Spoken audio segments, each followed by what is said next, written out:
There is a big Wuthering Heights component, which I think is going to draw a lot of people in. I've never read Wuthering Heights. I know nothing about it. 99% sure that my understanding or even like any concept of Wuthering Heights comes from a Monty Python skit. The semaphore version of Wuthering Heights.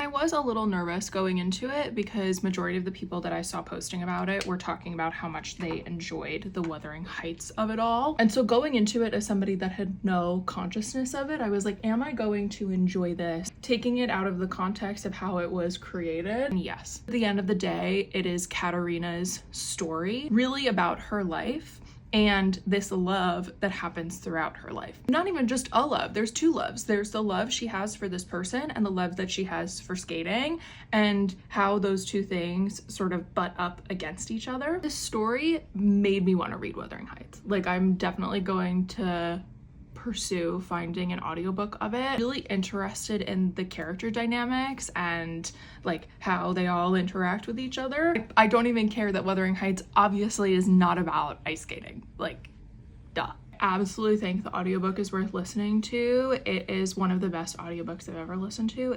Incredible cast, which I always enjoy, but also the production value behind it. It genuinely felt like I was listening to a movie or a documentary. Where it lost me a little bit is the male main character, Heath. He exists in Katarina's life and is a huge part of it. He becomes oddly dimensioned because of how she tells the story. Everything in her life is secondary to skating. That is how it is in her mind.